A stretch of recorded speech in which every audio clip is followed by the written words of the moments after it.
Hi, my name is Matthias. I'm a first-year PhD student in the Luedtke Lab at McGill University, and today we'll be looking at confocal microscopy.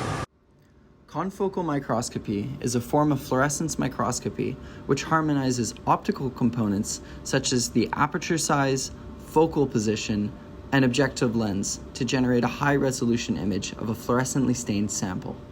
In order to grasp the power of this technique, we will compare and contrast confocal microscopy to standard widefield fluorescence microscopy. Widefield fluorescence microscopy has the advantage of affordability, fast image acquisition, and sensitivity for samples under 20 to 30 micrometers in thickness. Beyond that, out-of-focus light increases the noise present in the image. Confocal microscopy bypasses a large portion of this limitation and has the ability to acquire optical cross-sections of the specimen. It has higher contrast and definition of images and limited noise. So how do confocal microscopes work? On the left, we see a schematic for a wide-field microscope. In this system, the entire sample is illuminated, and the sample is subsequently optically sectioned by only the objective lens. And therefore, there's very little restriction on what light sources reach the objective. On the right is the schematic for the confocal microscope. In blue, we see the excitation source is reflected by a beam splitter and is refocused by the objective lens to a specific focal plane in the specimen. For any light that is re-emitted from this plane, the objective lens will focus the beam towards the pinhole. It is the pinhole and the steps of focusing and refocusing that will ultimately select which light reaches the detector. Now that we have an understanding of confocal microscopy, let's acquire an image of a real sample. To get a feeling for the microscope and how to acquire videos and images, we'll use a standard stain known as Hoechst, which will stain specifically for the nucleus, as it is a minor groove binder.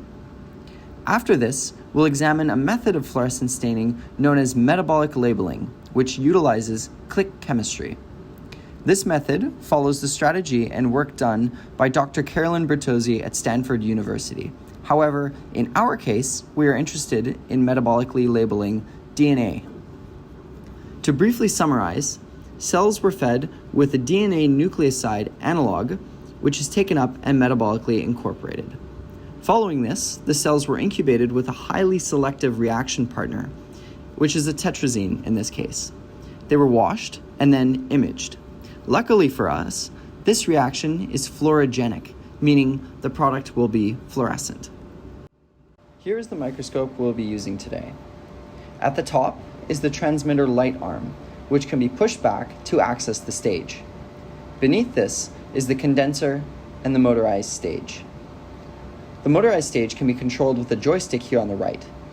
The large knob is for the Z plane, this one is for the Y plane, and the knob at the bottom can be used to control the X plane. We can also control the precision of this toggling. Beneath the stage lies the objectives. Today, we'll only be using the 10x and 63x, which can be switched back and forth using the display panel. To load the sample, we'll first make sure the stage is well above the objective lens.